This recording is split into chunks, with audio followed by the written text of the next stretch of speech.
We will Maybe Ruvain is watching. maybe. God is watching, even if Ruvain isn't. Marty is. I didn't see Marty today. Okay, we'll try again at the bottom. I guess we're at the bottom of Pei Vav. Is that right? We're at the Mishnah at the bottom of Pei Vav. Correct. Okay, Bas Yisrael Nisas LaKohen. A regular Jew's daughter marries a Kohen. So Teichel B'Truma, obviously, she can now eat Truma. Mace, if the Kohen, her husband, dies, V'lo Hamenu Bain, but she had a son who is now also at this Kohen because he's the father's son as well as hers. So she can eat Truma, Teichel B'Truma, because she has a Kohen son. So husband or father, husband or son can qualify her to eat Truma. Okay. Now Nisa Slavey. Now remember, the husband died, and she's eating Truma als the son. But she's lonely, and she marries Mr. Levine down the block. Okay, so Teichel b'Meiser. She can eat at Levine's table, eat Meiser. Okay, but but no longer can she eat Truma because her relationship with the new husband trumps, as it were, the relationship with her son by a previous marriage. Okay? Mace, if that son dies, if that husband, Mr. Levine, and she has now a Levi son from the Levine marriage, Teichel b'Meiser, she may continue eating Meiser based on the fact that she has a Levi son, but he trumps the Cohen son because he's the more recent relationship, and she can only eat Meiser. She cannot go visit her other son and eat Truma in his house. Now what? Now, but of course, Levine died. So Nisas Yisroel, she marries a guy named Abramowitz. Loi Teichel, Lo Betruma, Lo B'Meiser. Now she's a Bas Yisrael, married to a Yisrael. She can neither eat Truma, which is everybody agrees to, and she cannot eat Meiser, which is the opinion of Rebbe Meir, right? According to others, as a guest in a Levi's house, she could, but it's trying to pay parallel here.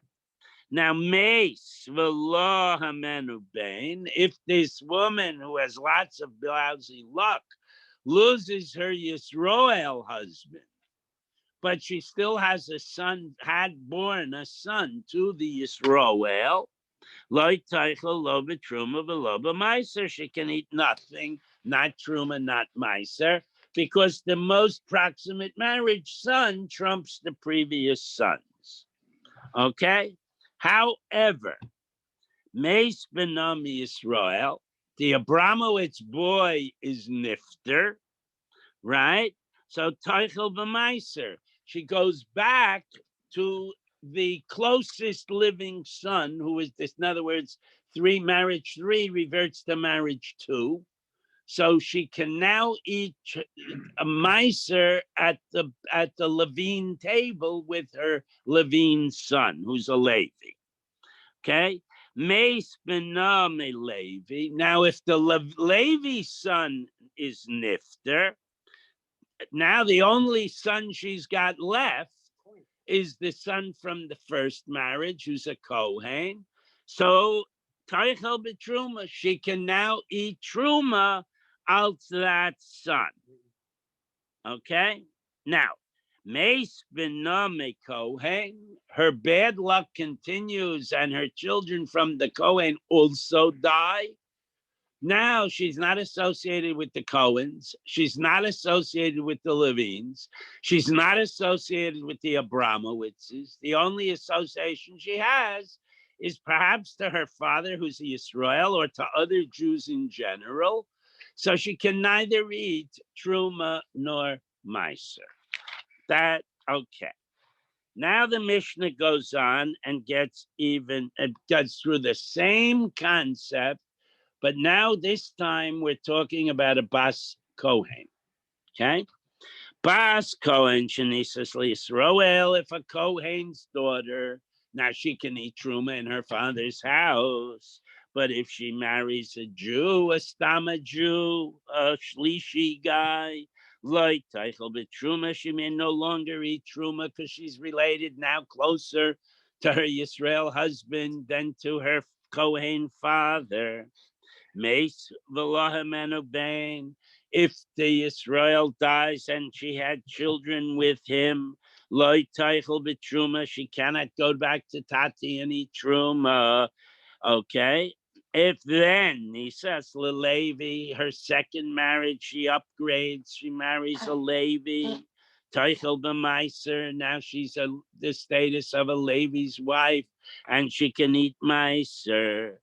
Mace V'la Hamenu Ben, if the Levi dies, but she did have at least one son with him. She can Teichel B'Meiser, she can continue eating Meiser, else the son. Nisa, now that, but the Levi had died, she's eating else the son, and she even upgrades Weiter, Nisas LeKohen. She goes and she marries a Kohen. So Teichel B'Truma. She can eat Truma because she's the wife of a Kohen. Mace, the Kohen dies, V'lahem and Ubain, but she does have a son through that Kohen. Teichel B'Truma, she can continue eating Truma. Now we got the same sequence with one kicker. Mace Benami Kohen like Teichel Truma. She can no longer eat Truma, but she goes back to the Levi son and she can eat Meiser. Mace Benami Levi, if the Levi son dies, she goes back and I guess moves into the basement of her first marriage's child. Lo Teichel B'Meiser, she can't even eat Meiser anymore. Mace ben Israel, her last living child dies. So now she's a widow from a Kohen, a widow from a Levi, a widow from Israel in the other order. But she's childless. She can go home to Tati. Chazeres lebesa viha. She can go back to Tati and eat Truma. Okay? The Alzu Nemar, and about this woman, it says somewhat sardonically, but we're going to use this pasuk's old cup to prove things later. Shova al beis aviha, she returns to her father's house. Ki'be neurecha, as if she had been young, or the way she lived in her father's house when she was a little girl. Okay? Melechem avia toichel, and she may eat from her father's bread, giving her rishus to eat truma. Will we see significance to that, the new Yes, we will certainly shall. Okay, it's going to be a big deal. Okay, Mace ben Levi Teichel Truma, if the Levi son dies, but there is still a living son from the Kohen first marriage, she can go home to the Kohen. Vahadra achol mishum binah. So the Gemara is saying she can go back to her previous marriage's living son and eat truma. Minolan, where do you learn that idea? Omer Rebbe Abba Omer Rav, he quotes Rav, and he says there is a pasuk and it's brought in footnote 10 if you want to see the wording of the pasuk.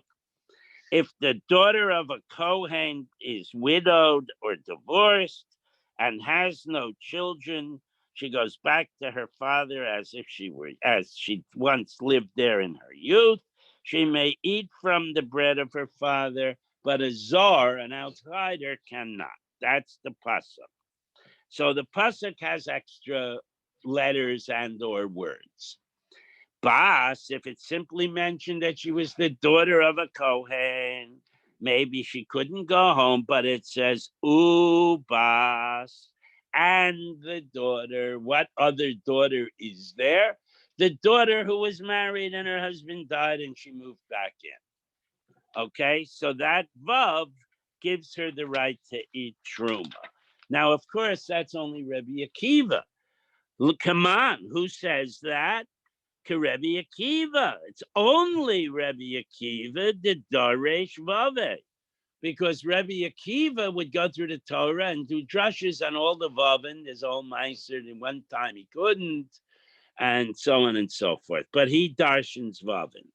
So Afila Tema Rabbanan, you could say even this is not just Rebbe Akiva's opinion, it's everybody's opinion. Kula ubaskra yisei rahi, because there the word bas is in the pasuk twice. You could take either one out and still understand the pasuk perfectly clearly. So therefore, even without the vav, you could darshan the word bas itself to meaning guy has two kinds of daughters, widowed daughters, and little girls living at home daughters. Okay, now. Somebody. What? The daughters. Okay. Well, no, they were all married at 12. That's why I always say little girls. In any event, we're going weiter. We talked about the daughter of the Kohen. And now we're going to qualify this return. Okay? Tana Rabbanan, the rabbis teach as follows. Kishahu chazeres, when the widowed or divorced childless daughter returns to her father's house, chazeres letruma, she restores her truma eating status. The einu chazeres lechazav v'shok. But because she's not still a little girl, this is where the little girl wording starts coming in. She cannot eat those portions of karbanos, the chazav v'shok, are portions of a shlamim that go to the Kohen, and it has its kedusha. It has kedusha's kalin. It's the lower level of a korban.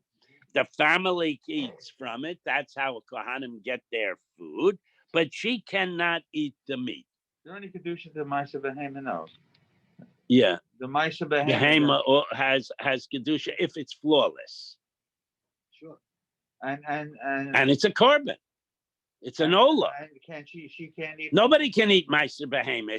If it's flawless. Right. It gets burned on the altar.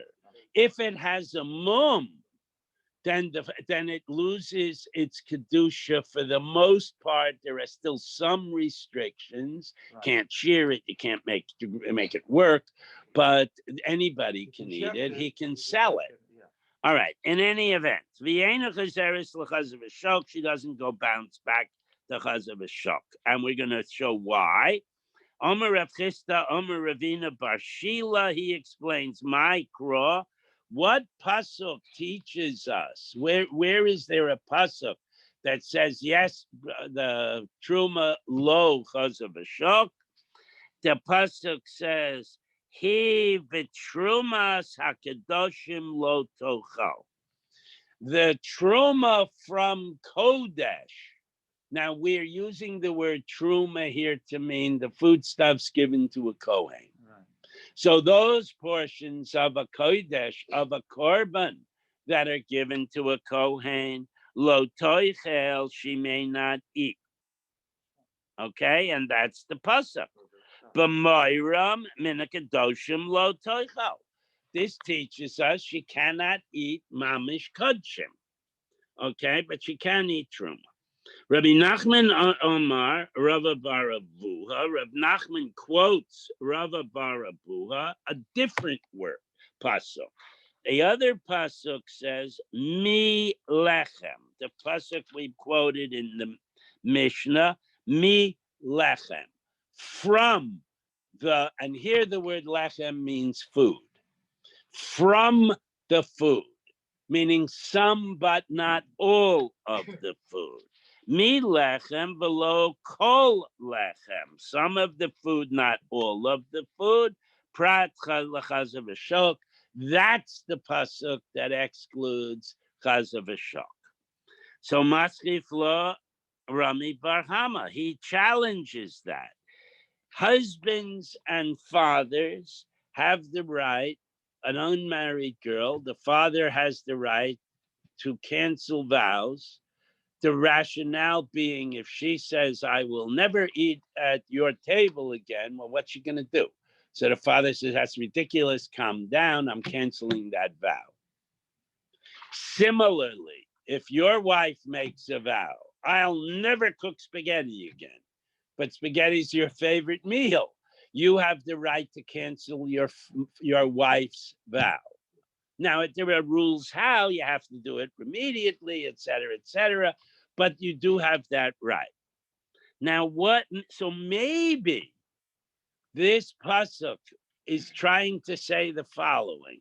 She says, I will never eat from your bread again. Mi lechem, from your bread. Maybe this pasuk is a reference to the fact, but she can still eat, that the father, if she's a divorcee or a widow, even though she moves back into the father's house, father no longer has the right to cancel vows that would perhaps be inconvenient to him. Maybe that's what the pasuk means. Ema prat lahafris nidarim. Maybe what the pasuk's doing is excluding the possibility for the father to cancel vows. So the Gemara responds to that, Omarava kvar piska tana debe Rebbe Yishmael.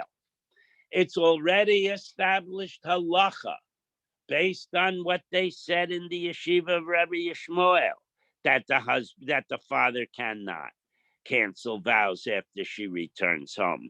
Tana debe Rabbi Yishmael, we learn over there, the neder almana ugarusha yakom oleha. The vow of a widow or a divorcee stands on her. Okay, on her. Okay, and Ma Talmud Lomer, what does that come to prove? Hello, Motza Miklal Av, Umotza Miklal Baal. When she first got married, she moved out of her father's house. His authority over her terminated. When her husband died or threw her out, divorced her, his authority over her terminates. So she's now an independent woman, and they made a song about her, and she cannot have any man tell her what to do vis-a-vis vows. Ella hare shemasar ha'av l'shluchei haba'al. So we had that other pasuk that determines she can't, neither the husband, ex-husband, nor the father can cancel her vows. So now we're going to say this second pasuk, the Melechem pasuk, comes to cover a unique case. Reuven decides to marry his daughter to Shimon. Reuven lives in Pittsburgh and Shimon lives in Los Angeles. So Shimon in Los Angeles sends his best friend to Pittsburgh to pick up the girl. The father turns her over to the girl. They go to the airport to fly to Pittsburgh. So effectively, she's now out of her father's house, but she's not yet in her husband's house. Meanwhile, they're in the airport. They get a phone call. Shimon changed his mind. He divorced you. Or, because she's an Arusa. Or, Shimon Nebuch had a car crash. He's dead. So do we say that since she left her father's house but was in the hands of the shliach, that she's sort of in the husband's possession? Or if it's the father that sent the shluchim, that she's still sort of in the father's house? Or do we say she's in neither house? That's going to be the weird case where we need the second pasuk. Okay. So here is the deal. Okay. So now let me figure where we are. Ella, here's what we're saying. Hare shemusar av l'shluchei habal. The husband turns her over to the future husband's messengers, agents. Oh, masru shluchei ha'av l'shluchei habal. Or the father's agents are going to deliver her to the husband's agents. They're going to change planes in Chicago, whatever. Okay. Vinis armala o nisgarsha b'derech, and she is widowed or divorced while en route. Haich ave koireba. What pasuk determines whether a man can cancel her vows or not? Beis avihah shel zu. She's. Does we apply her father's house? He can still do it. Oh, base Baila Shelzu, or do we apply the husband's house to her status and he could cancel her vows? So the pasuk teaches you that that a widow or a divorcee, specifically a widow or a divorcee,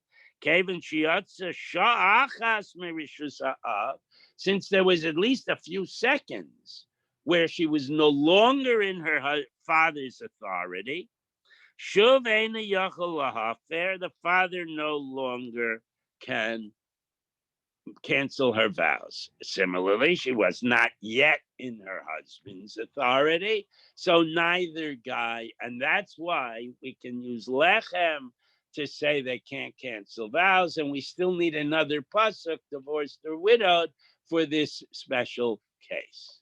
This happens to be a girl that's under 12, right? All the girls are always under 12. I mean, yeah, when Mrs. Cohen becomes Mrs. Levy, she's over 12. Okay, but basically, children were married very young. I'm saying, but the only reason he could cancel is because she's under 12. Well, no, I mean, if she's a Bulgaris and she's still in his house, he can still cancel. Yeah. I believe so. I will look into that and tell you. Today's Thursday. Tell you tomorrow. Don't try it at home. Okay. Yeah, don't try that at home. Your kid will smack you. I don't have And then, you don't have any kids. All right. I need 12-year-olds. All right. Rav Safra Oimer. Rav, now we're getting back to, we dealt with vows as a possible havamina in that pasuk. Now we're getting back to Chazav Ashok, okay?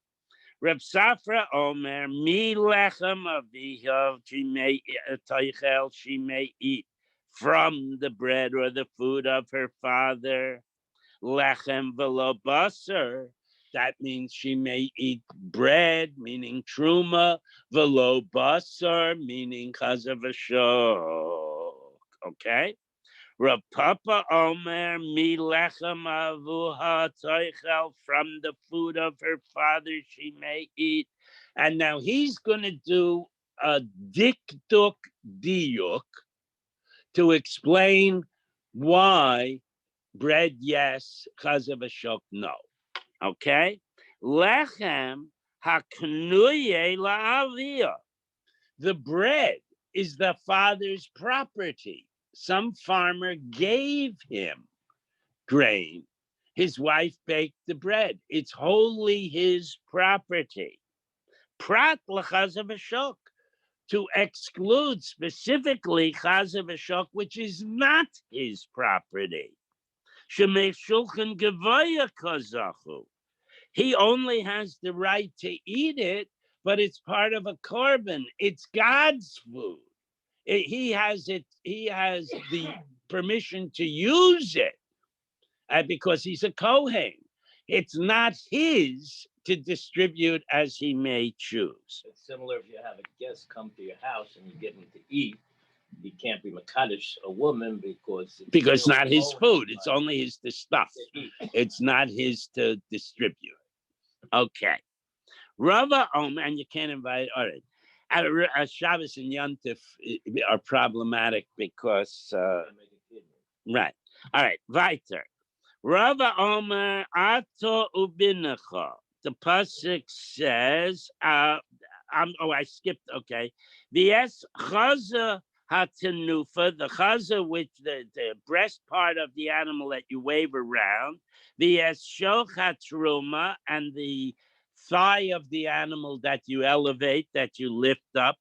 Toicholu, you may eat it. Ato ubincha, you and your son. Okay. O bitecha itach, and also the daughter who resides with you. That means from when she was born until now, she has always resided with you. Okay? Bisman she'itach. So women who are members of the household may only eat kodshim while they are still completely part of the family, not returnees to the family.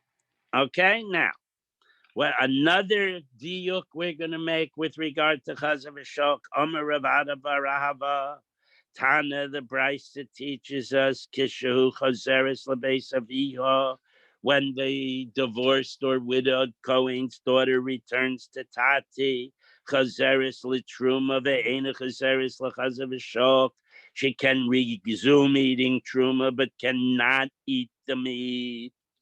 Bishvil bana chazeres af lachazav shok.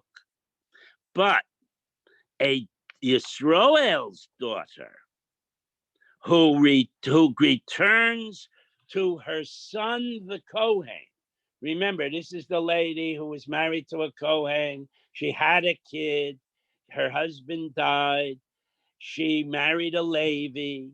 She couldn't eat truma anymore because she had married to the Levi. The Levi dies. Let's make it simple. He has no children. We don't have to wait for his kid to die. She goes back to her son. Now, she left home, right? She moved in with Levi. She's now back in the basement of her son's beautiful house in Scarsdale, but she's allowed to because of a shock. Why? Ozil Rav Mordechai. Rav Mordechai says, Amra l'shmuato kaimi de Rav Ashi. We had this discussion by Rav Ashi. Omer, Rav Mordechai said, Meheicha komas Ravya. How do we know that this returning mother is allowed to eat truma?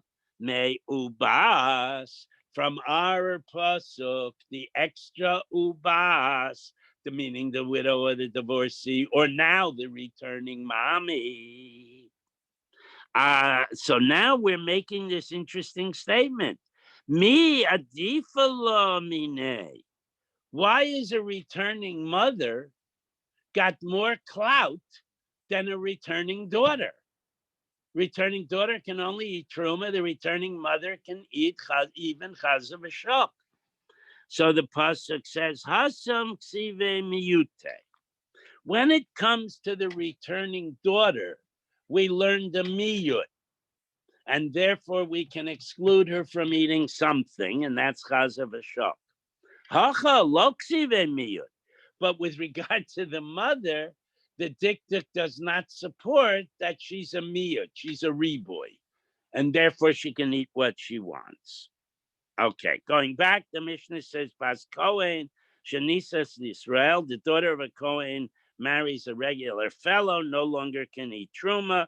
If she has a child, she also still cannot go home again because she has a child. So we have to learn that business. Tana Rabbana.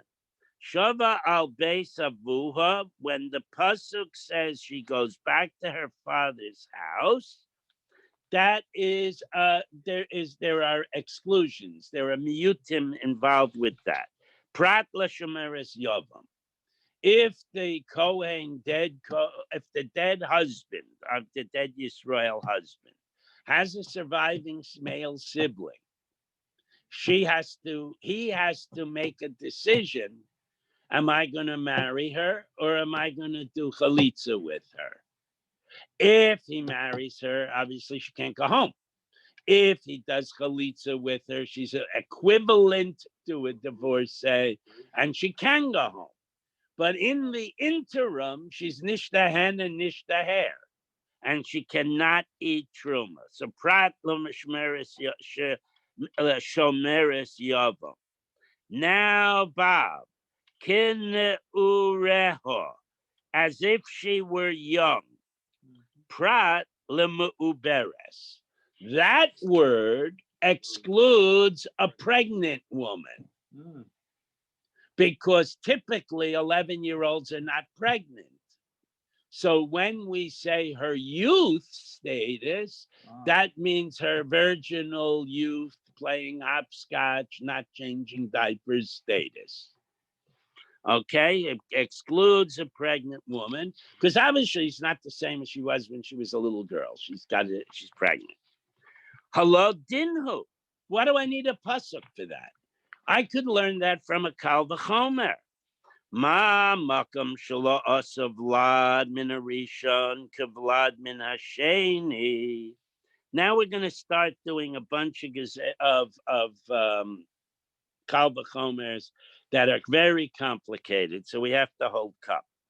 If in a place where the Torah does not create an equivalency from the first child to the second guy, which means le potra min hayibum, to exclude yibum with a second marriage.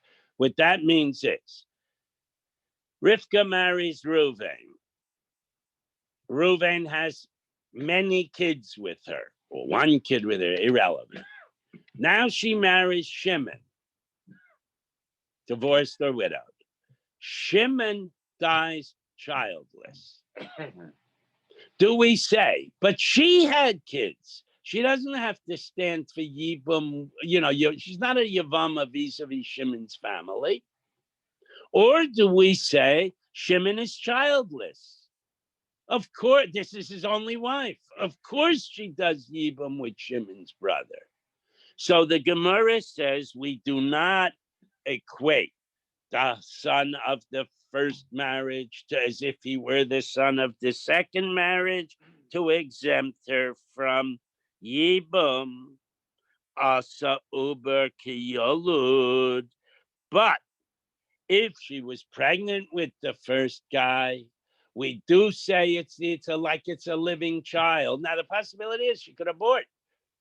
She could have a miscarriage. Why shouldn't she do Yibum? Why shouldn't we make her wait? But no, as long as she's pregnant, she's putter from being a Yavama. Okay? So Makam Sha'asa Vlad min Arishan Kavlad min Hasheni. So where we do make an equivalency between the children of marriage 2 and the children of marriage 1. For example, she was married to a Kohen, now she's married to a Levi, and the Levi living child stands in her way of going back to Truma by the Kohen. So we do take into account that children of the various marriages, Lipsula mina Truma, to exempt her from Truma. So that's the call. Ein din sha'aser uber kiyulud. Shouldn't we say that in all cases, pregnancy is as if she has the child? So now I don't need a pasuk. When her youth, I could say she's pregnant. That's like coming home with a kid. And therefore, and you're coming home with a kid, everybody acknowledges she can't eat truma. So being pregnant, that's like having a kid. Gemara says low. You can't make that kal v'chomer. Gemara says mali asa uber yalud le'inyan yavam. What do I care that you say pregnancy is as if she had the kid by the first dead husband with regard to whether the other brothers can have at her or not? I don't care about that. Shahari asam mesim kachayim. Another analogy, living and dead. Okay, here is the possible case.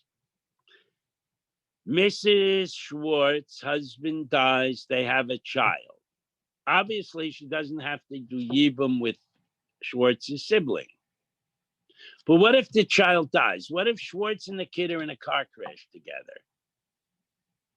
If the kid died first, then Schwartz died childless. If the kid died second, Schwartz had a child when he died, but is childless now. So we say that woman does not have to do Yibum. And we say it because of the following bizarre circumstance. Mr. and Mrs. Schwartz have one child. The child grows up, child goes to yeshiva, child goes to base medrash, gets married, learns in kollel. Meanwhile, Mrs. Schwartz became Mrs. Abramowitz and has kids by Abramowitz. Now, Schwartz goes to Miron on Lag BaOmer and gets killed in that horrible incident. Do we now say that Schwartz is childless? So Mrs. Abramowitz has to do chalitza. She can't do yibum anymore. She's married. But does she have to do chalitza with a surviving brother? That case could come up if you say we take into account the dead as well as, okay? So we have to afford the dead the status of life in the case of yibum. Okay, I know it's complicated and it's going to get worse. Okay, so, okay. Shahari Asa Mesim Kachayim. Here, in that circumstance where there's a question about a child from the father who's dead, who is no longer alive, we equate the dead as if they're still living. Nase uber kiyulad le'inyan truma. Should we therefore, can we now, based on that idea, make an unborn child like a born child vis-a-vis disqualifying the mother to eat truma? Certainly not.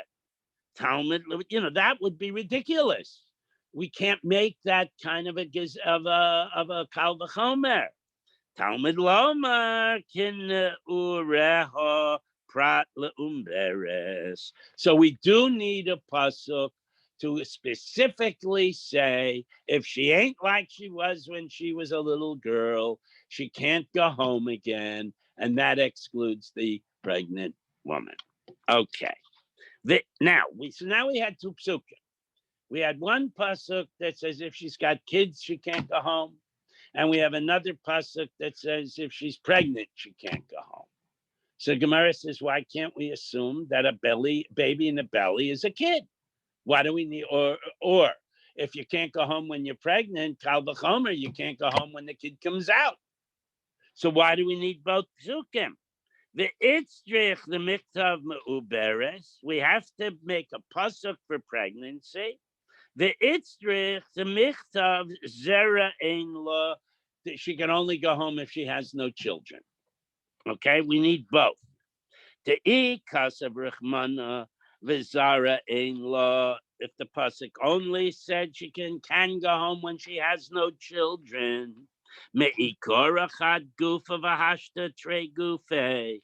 One of the I can rationalize why she can't go home with children is she moved out of her father's house. She was one human being. Now she tries to move in with little Yitzi. She's two human beings. Aval me'uberes, but a pregnant girl. Me'ikorachad gufa, when she moved out of her father's house, she was only one entity. V'hashtachad gufa, and she's still one entity. She just happens to have a big belly. I might have hypothecated she could eat. Okay, so tzricha, we need the pasuk in her youth. Now, what about the other pasuk?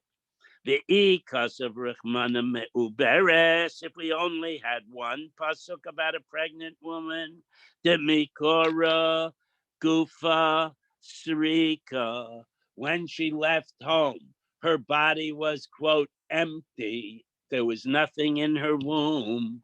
Now she comes home with Yitzi in hand.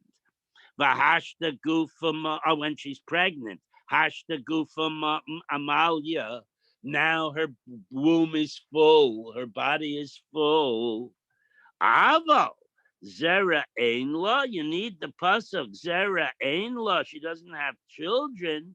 Demikora Gufa Sarika, Vahashta Gufa Sarika. When she left home, she didn't have a bun in the oven. And when she comes home with Yitzi in hand, she also doesn't have a bun in the oven. So you need both psukim. Okay, Malo, I might say she should be able to go home. She doesn't have a bun in the oven. So Sricha, we need both psukim. All right, the next part is totally obscure. It's going to be trying to build Kal V'chomers based on sometimes brothers by a mother from two marriages are in ma'akev each other, like the Levi married to the Cohen, etc., and sometimes they're not, like the child of the from Yavam. Okay, and we're going to build Kal V'chomers. I'll read the words in English. I went over it 8 times and I don't understand it. Okay, first we have a simon. Amalei, say to him, Lo naaseh. Sometimes we do not consider the children equivalents. V'naaseh, and sometimes we do consider them equivalents. B'misa, with regard to death. So when the one brother dies, you can go home. That's where we do not. Where the baby dies, we consider she still had kids. Okay. And now nasa v'lo nasa v'vlad. Sometimes we do consider it, and sometimes we don't with regarding to children. What we're talking about is yibum and truma, yibum and truma. In both cases, sometimes we do, sometimes we don't with regard to death. Sometimes we do and we don't with regard to living children. The application to both Yavama and to Truma. Simon, that's the reminder. Okay, now, Amarav, so I'm just going to do the English. Try not to ask questions because I won't be able to answer them. Amalei Rav Yehuda made this karta l'Rava. Rav Yehuda from this town says to Rava, Lo nasa mesim kachayim le'inyan yibum mikal v'chomer. I could show you that we do not make the dead considered like they're still living with regard to the Yibum exemption. And I can prove that from the following Kal V'chomer, which I can't understand at all.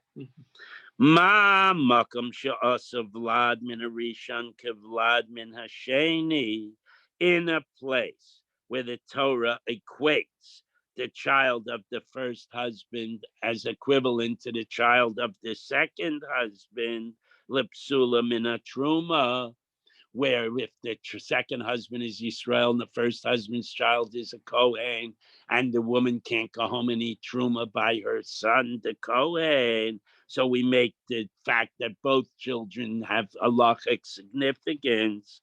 Lo mesim kachayim. But over there, the Torah says when they're no longer alive, we don't call dead sons equivalent to living sons. As soon as one of the sons dies, she goes back home, right, to the other son. So makam shalo asa Vlad min harishon kevlad min hasheni, in a place where we do not consider that the second son has any significance vis-a-vis the first son. Liptura min hayibum, to exclude her from the requirement of yibum, even though she has kids by the first husband.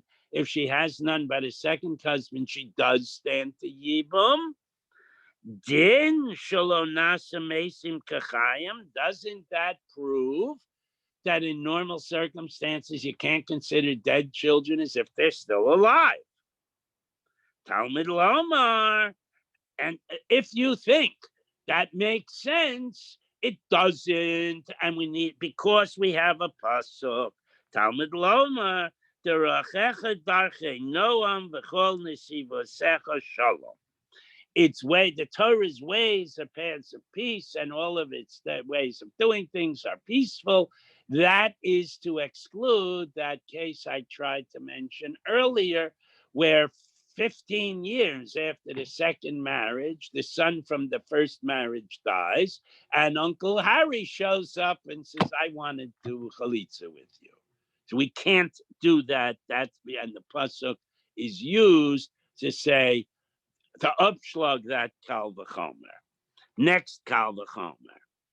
V'na'aseh mesim kachayim le'inyan truma mikal v'chomer. So let's say that even though one of the boys dies, we consider him still alive, and we don't let the mother go back to the previous marriage and eat truma or meiser from a kal v'chomer. Ma makam shelo asa Vlad min harishon kevlad min hasheni. In the case where we do not make the widow's child from the first marriage when the husband dies equivalent to having kids in the second marriage, to exempt her from yibam, leptura min hayibam, asa mesim kachayim. But we do make a dead child as if he's a living child. So we say that once the child was alive, even momentarily, that's called a child, and the woman is exempt from yibum. Makom sha'asa vlad min harishon kevlad min hasheni, where in a place where the Torah does connect the living versus dead with the first husband and the second husband. Psulam in a truma to exempt her from truma. Ein a din shenasa mesim kachayim. Shouldn't we say that the dead are still her children and never let her go home to eat meiser or truma if her Yisrael husband's children die? That's the kal v'chomer. Talmud lomer zera ein lo. So in order to upschlag that potential kal v'chomer, we have a pasuk, when she has no living children, she can go home. Ha'ein lo. She may have had children, but right now she ain't got no kids. And she can go home. Okay, so now we're going to do another couple of kal v'chomers. Nase Vlad min harishon kevlad min hasheni le'inyan yibum mikal v'chomer. Let's make another kal v'chomer and say the child from the first husband is similar or equivalent to the child from the second vis-a-vis yibum. Ma b'makom shelo asa mesim kachayim, where the Torah does not consider dead to be like living. That's the truma case. Le'inyan truma, asa vlad min harishon kevlad min hasheni. We do make them equivalent. B'makom she'asa mesim kachayim. Le'inyan yibam. Ein a din shenasa vlad min harishon kevlad min hasheni. Shouldn't we make the equivalence? So again, Talmud loimer v'bein ein lo. She has no son. Okay. V'ha ein lo, and now she has no son. It didn't matter that she did last week. This week she's got no son. V'lo nase vlad min harishon kevlad min hasheni letruma mikal v'chomer. So let's say that with regard to going home and eating truma, we make a kal v'chomer.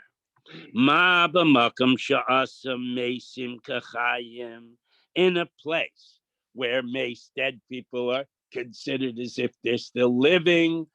That's to preclude the requirement of this yibum, right? If the husband had children, even momentarily, leptura min hayibum. La asa vlad min harishon kevlad min hasheni, and we don't make the equivalence and say children from the first marriage should putter the second marriage from a yibum requirement. Makam shelo asa mesim kachayim, in a place where dead people are not considered living people. Indian truma. That's the truma case. Ein a din shel nasa vlad min harishon kevlad min hasheni. Shouldn't we say that we should not, the Kal V'chomer would imply we do not make the child from the first marriage similar to the child from the second marriage, and therefore she shouldn't be able to go home again. Talmud Loma, Ein Lo. Now she doesn't have children, Yesh Lo. But in this case, where the kid's not dead, she does have children. Okay, so Hadran alach yesh mutoros. All right, the next Mishnah is a killer, and it has a sneaky trick in it. So I will, and then as we learn through, we're told go back to the beginning because there was a sneaky trick. Beginning of Yavamas? No, the beginning of the Mishnah. Oh. So I'm just going to interpret the Mishnah the way it turns out to be its meaning. Okay, rather than the way it seems to translate. If everybody understood what I just said, No. Okay. The Mishnah is going to use a plural term. And if you interpret that as a plural term, it means there were two Adam. But later on, the Mishnah is going to say, but when there are two Adam, which means you have to go back and rethink the whole ratio because it has to mean with only one aid. So I'm going to interpret it in a way, when I translate it, that takes that into account rather than make us go back and start over in 5 minutes. All right? Ha'isha shahaylech baila medina sayam. Mr. Schwartz left town and went far away, leaving Mrs. Schwartz home. Literally, he went overseas. Uba'o the Amru, and they, now here I'm adding the Bezdin, come and say to her, Mace by Lech, that your husband is dead. There was one witness that came from Spain and said your husband died. And we interrogated him and we accept the aid echad, and we are formally giving you permission to remarry. I'm adding all of that, okay? Venisas, and on the word of Bezdin, she goes and she remarries. V'achar kach bo baila. And lo and behold, the long lost husband washes up from the sea, and he goes home and he says, Rivka. And she says, Chaim? Okay. So now what's the halacha? Teitze mizeh mizeh. The first husband, who returned, has to give her a divorce. And the second husband, with whom it turns out retroactively she was living illegally, has to also give her a divorce. That's now a question. If it was illegal, why does he have to give her a get? That's one of the questions that will come up. Tzricha get mizeh mizeh. Not only do they both have to not be with her, they both must physically write a get and give it to her. Okay, both.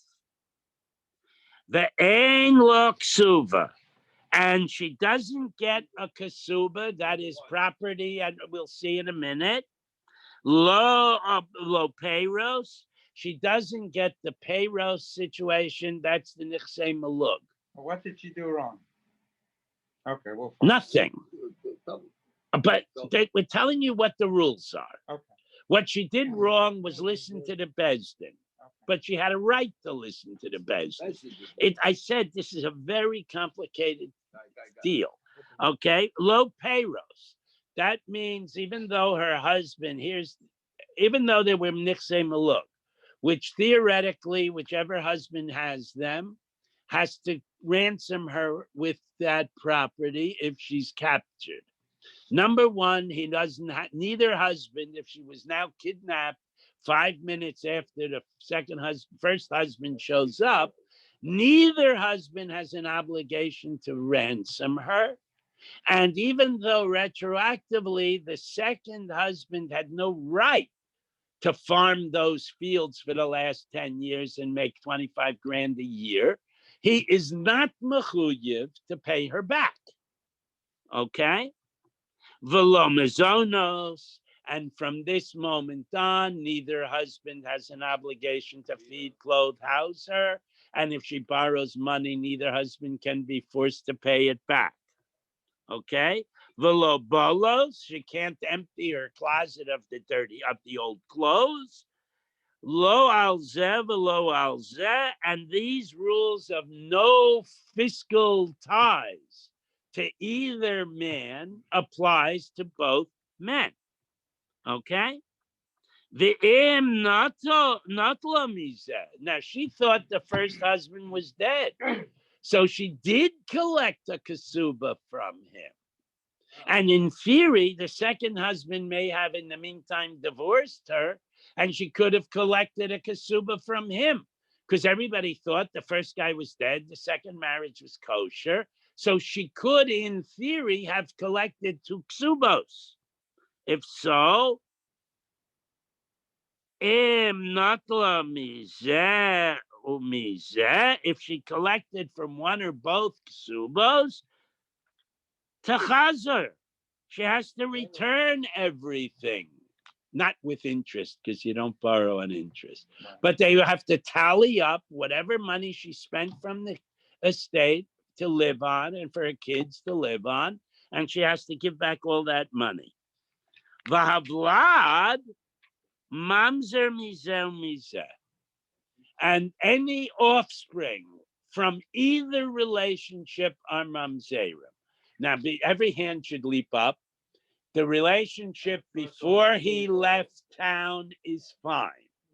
What we're talking about, the children from the second marriage retroactively turn out to be mamzerim. And if the long lost husband climbed in the window and met her in bed and said, honey, I'm back, then any child from that relationship would also be a mamzer. Okay, this is the Tanakama. But the child before is not. The child before is a kosher child, but the child from husband two or any post-husband two children from one are mamzerim. Okay? Post-husband one children after. Right, husband one, post two children are mamzerim. V'lo zevi zematame law. If either or both of the husbands, putative husbands, are kahanim, neither one can get involved in burying her when she has a heart attack because of this maisa. Okay? And v'lo zechayim lo b'mitziyosa v'lo b'masa yedecha. The halacha is as follows. A woman is, quote, her husband's property, unquote. So if she finds a treasure chest full of diamond and gold, she is his arm. She's part of him. And he owns the treasure chest, even though she found it. Doesn't she have a right to say, I don't want you? Before that, not now. Yeah, I'm saying before. Yeah, she had that right, but she didn't. At that point, she didn't. If she finds it and she had freed herself from the fiscal obligations, it would be hers. Similarly, Maisa Yadeho, she gets a job and she gets paid $1,000 a week. Since her husband has the obligation to feed, house, and clothe, he gets that money. He takes her paycheck. Again, if she feels it improves her fiscal status, she's allowed to say, honey, I was offered this $20,000 a month job. I'm keeping the money. You no longer have to pay my bills.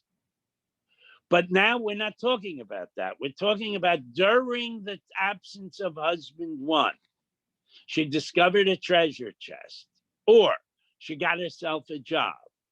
Neither husband one nor husband two has any claim on either her salary or her treasure chest. Okay, the other way around, her treasure chest or her salary. V'lo b'hafras nidoreha. Neither husband has the ability to terminate her vows. Okay? Now we're going weiter. Hoise bas Yisroel lipsula min hakahuna. If she is a Jewish girl, stam a Jewish girl, and this unfortunate circumstance happened to her, and husband one shows up and sees her with husband two, has a heart attack and dies. Husband two sees this guy climbing through the window, has a heart attack and dies. So both husbands are dead prior to the required divorce procedure. Okay, that's got to be the circumstance. So she's stam just a double widow, right? Psola min kahuna. She cannot marry a Kohen because her relationship with husband two makes her a Zoina. She can't marry anybody because she killed two people. Well, yeah, but we had yesterday's Mishnah. There is a machlaikas, you can kill three before you can't remarry. Mistam, she collects neither. Mishnah said she gets neither ksuba. They drop dead when they find out. So what's the difference instead of divorce? She's not entitled to the ksuba. If she did collect it, we learned she has to give it back. Again, all of this is very complicated, and the Mishnah itself will make arguments, and we'll stop, I guess, at the end of the Mishnah, because what time is it? 9:29. Okay, so we'll stop at the end of the Mishnah. If she's a daughter of Yisrael, psula min kahuna, she can't marry a Kohen, even if she would otherwise be qualified because she's only a widow twice. Or bas levi min a meiser. If she's a bas levi, she may never go home and eat meiser again, never ever. Or bas Kohen min a truma, and if she's a bas Kohen, she may never go home and eat truma again. Okay, now. V'ein yorshin shel zeh, v'yorshin shel zeh es k'bsubasa. Neither the first husband's heirs, because they both are dead, or the second husband's heirs, because he's also dead now, may collect her kasuba. Now, what that means, obviously, she doesn't have a kasuba. So the Gemara in 3 days will go into what that means, okay? In the meantime, we just have to take it at face. The so if both husbands die, my case of they were both so shocked that they both had heart attacks prior to giving her a get, Echav shel zeh, the Echav shel zeh, cholitzin v'lo miyavnin. The first husband's surviving sibling must give her a chalitza min haTorah, and the second fellow, who's not really her husband, he has to give her chalitza on a derabanan level. Okay, all of that is the Tanakama. Now we're going to challenge it in the Mishnah itself. Rabbi Yosem Omer Kesubasa al Nichse Baila Rishon. That Rabbi Yosef says, wait a minute, she had a perfectly valid marriage with husband one. She's entitled to collect a kasuba from him. Rabbi Lazar Omer, Rabbi Lazar says, it's a second argument, Rishon Zakai de Mitziasa, B'maisi Yodeha,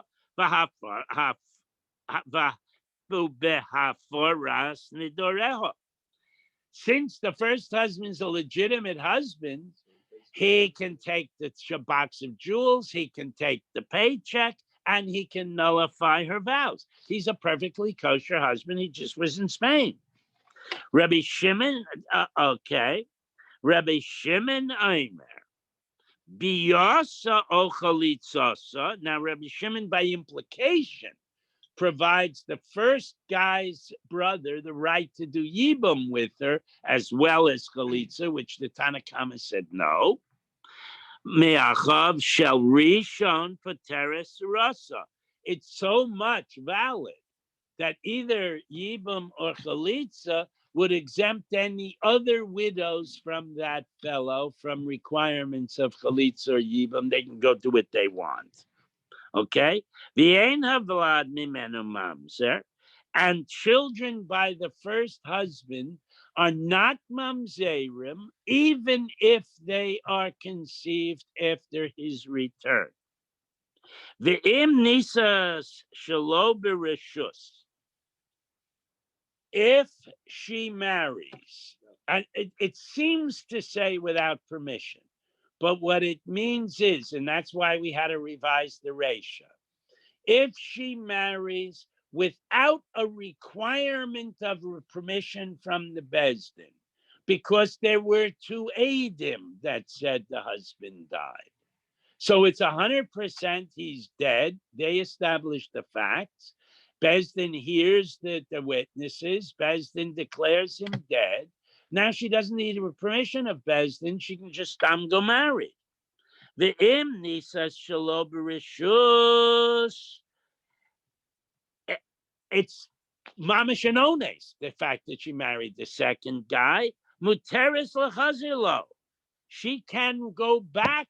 She can to the second husband gives her a get, even though it's not needed. It's only midrabanan, and we forgive her for her infidelity because it was ones. She didn't know, and she can resume life with the first husband because the whole thing was an accident. Why? There were two Adam, and they established the facts. Masha Ein Kain, the first part, which starts to answer Bob, because it's a loophole that Eid Echad, and if she takes the chance, she has to pay the price. Okay? Nisa Salpi Bezdin, but where she did marry with permission of Bezdin, meaning only one Eid, Tate says he agrees if that you do this. This is all still Reb Shimon, that he agrees she has to divorce both guys, but he says Petura min hakorban, she's putter from, if you do a certain averas, including sleeping with someone inadvertently, you're required to bring a korban. If you do it intentionally, you get misa, either b'dei shemayim or b'dei bezdin. But since she got the court's permission to remarry, she's exempt from the korban. Lo nisus alpi bezdin. But if she married the second guy based on two Adim and not on this paperwork from the court, Tate say she has, the first husband has to divorce her, and she does have to bring a korban because she's considered an adulterous woman. Okay. So now we see that if it's the court and one aid, she doesn't have to bring the korban. If it's two aidim without the court's official permission slip, she does have to bring a korban. So the Gemara, the Mishnah comments, Yafa kayach bezdin shepetira min hakorban. The bezdin's authority is so strong that if you violate a law because the bezdin told you to go ahead and do it, that exempts a korban. That's a blanket rule, and it applies here as well. Okay. Well, we have one more sentence. Haruha bezdin lenasein, if the court permitted her to remarry. Now, she got this permission slip from the court. Your husband's dead. One aide said so. Here is your official permission slip to go get married. Show it to the local rabbi you want to be Masada Kedushin. But she just decides, oh, I'm a free woman, and she parties hardy, right?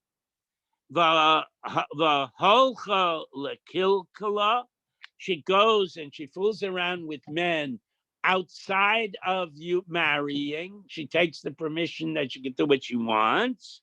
Chayavis b'korban, she would have to bring a korban for each of her illicit partners.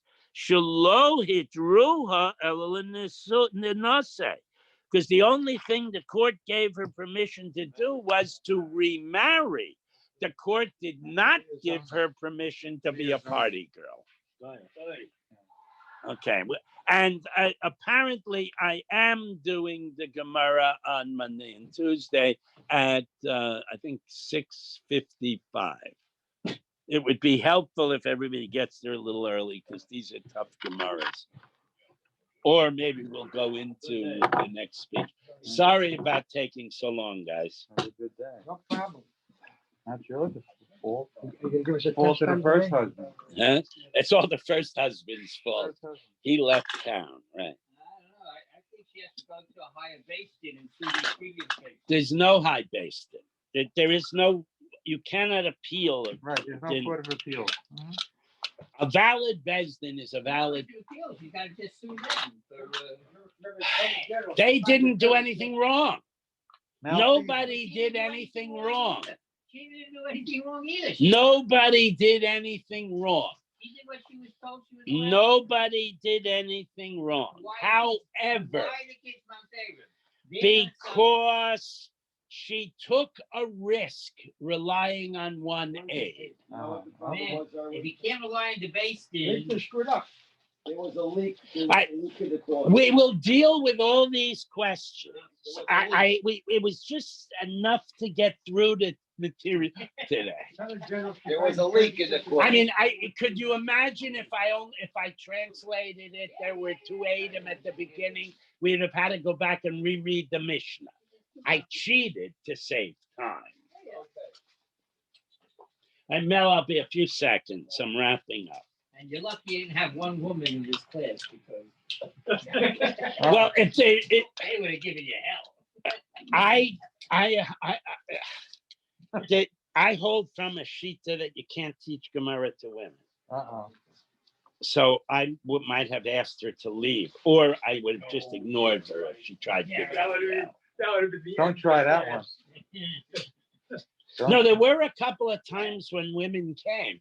But- on Shabbos, I'm not, I know, I'm not doing it. there are women there. And if she comes on Monday, I'm going to say this is material that's, And I just Rebecca Cheslow's wife comes. well, if she comes on Monday or Tuesday, I mean, Sunday or Monday, I'm going to say that I'm uncomfortable doing this with you here because this is difficult material that you know, I'm uncomfortable doing with the men. I Allah can is suspect if a husband isn't there, she's not gonna be there.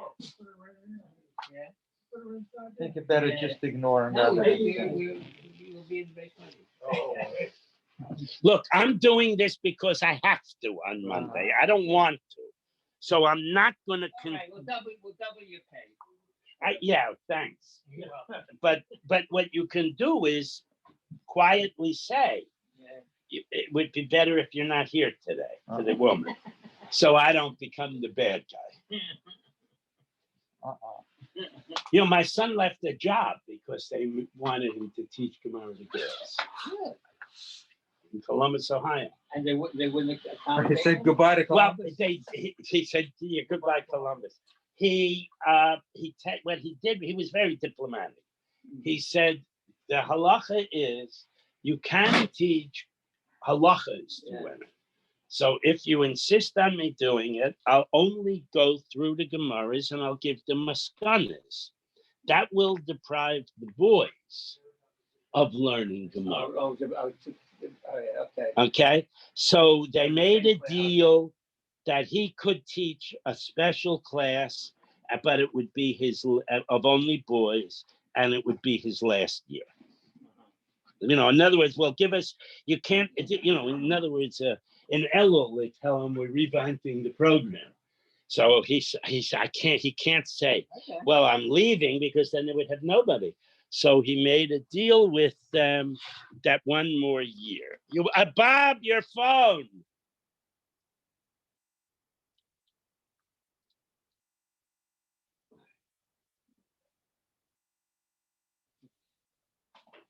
Whose feeling is it?